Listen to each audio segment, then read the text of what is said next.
Hi friends, welcome back to channel Galatta குக்குகள். இன்றைக்கி வந்து நாங்கள் எறா பிரியாணி பார்க்கலாங்க. எறா பிரியாணி வந்து பெறதுக்கு எண்ணெய் போட்டுருக்குறேன். ஃபஸ்ட்டு நான் போட அளவு சொல்கிறேன் உங்களுக்கு. எண்ணெயில் வந்து எண்ணெய் நல்லா சூடாகட்டும். பாருங்கள், எறா வந்து நல்லா க்ளீன் பண்ணி இங்கே இருக்கிறதெல்லாம் குடலெல்லாம் எடுத்து க்ளீன் பண்ணிவிட்டு இந்த மாதிரி க்ளீன் பண்ணி வச்சுக்கோங்க.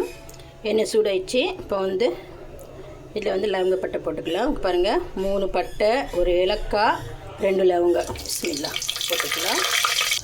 அப்புறம் ஒரு 2 பச்சை மிளகாய் போட்டுக்கலாம்.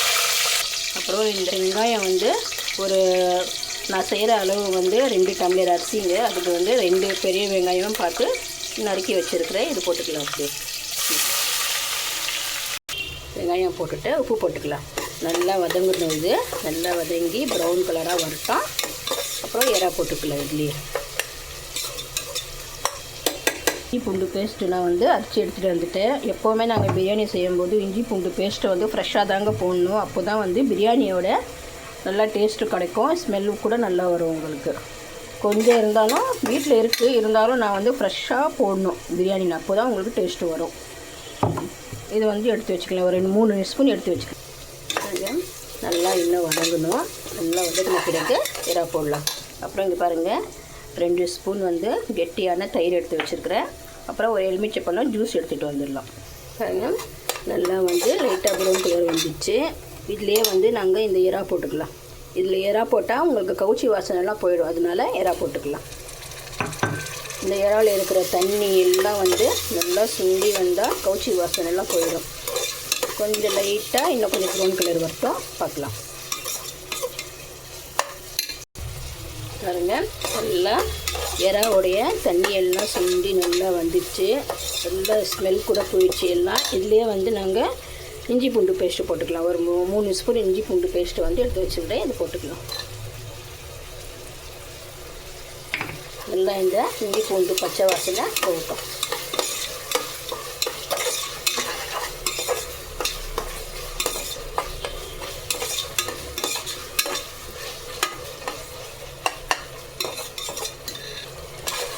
இஞ்சி பூண்டு பேஸ்ட்டு வந்து நல்லா பச்சை வாசனை போயிடுச்சு. இப்போ வந்து பாருங்கள், புதினா கொத்தமல்லி கையளவு வந்து எடுத்து பொடிசாக நறுக்கி வச்சுருக்கிறேன். ஒரு 3 தக்காளி, நல்லா பெரிய சைஸாக 3 தக்காளி எடுத்து வச்சுருக்கிறேன்.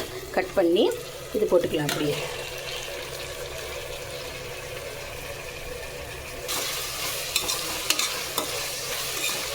இந்த தக்காளி எல்லாம் வதங்குறதுக்கு மசாலா போட்டுக்கலாம். மசாலா தனியாத்தூள் 1 ஸ்பூனு, கரம் மசாலா, ஜீரகத்தூள், மிளகாய்த்தூள், மஞ்சள் தூள். மிளகாய்த்தூள் வந்து நான் கொஞ்சம் தான் போடுறேன். ஏன்னா நோன்பு இருக்கிறோம்ல, கொஞ்சம் காரம் கம்மியாக தான் சாப்பிடணும்னு சொல்லி உங்களுக்கு எவ்வளோ வேணுமோ அவ்வளோ நீங்கள் போட்டுக்கோங்க. போட்டு நல்லா குழஞ்சி வரட்டும் இந்த தக்காளி.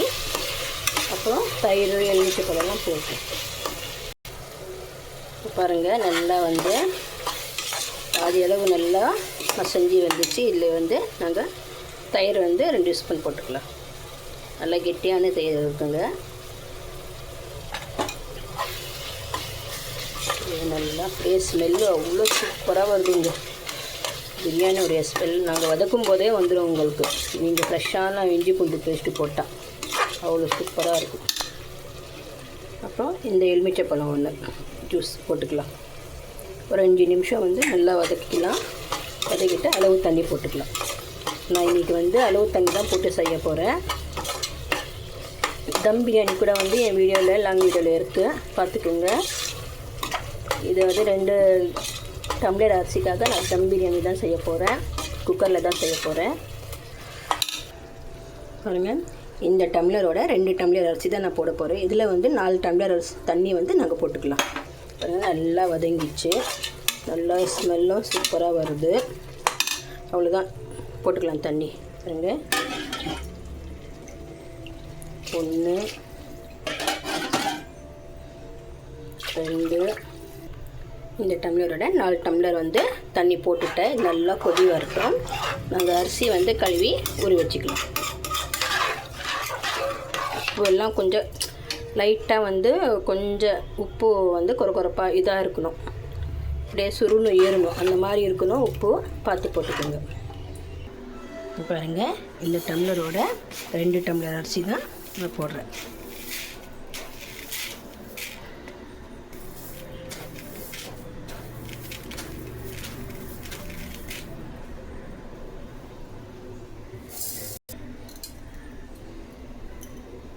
இது வந்து நல்லா கழுவி ஊற வர 2 நிமிஷம் வச்சிடலாம்.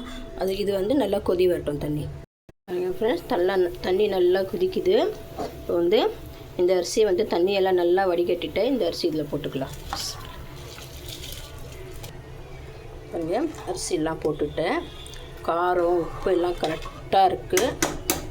இது வந்து மூடி வச்சிடலாம். மூடி வச்சுட்டு ஒரு 2 விசில் வரட்டும், பார்க்கலாம்.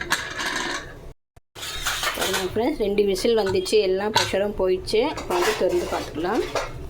பாருங்கள், சூப்பரான ஏரியா பிரியாணி ரெடி ஆயிடுச்சு. இங்கே எவ்வளோ உதிரியாக வந்திருக்கு. காரம் உப்பு எல்லாம் கரெக்டாக இருக்குது. அவ்வளோதான் ஃப்ரெண்ட்ஸ். இதே மாதிரி நீங்களும் செஞ்சு ட்ரை பண்ணி பாருங்கள். ஷேர் பண்ணுங்கள், கமெண்ட் பண்ணுங்கள், சப்ஸ்கிரைப் பண்ணுங்கள், மறக்காமல் பெல் பட்டனை கிளிக் பண்ணுங்கள். பாய்.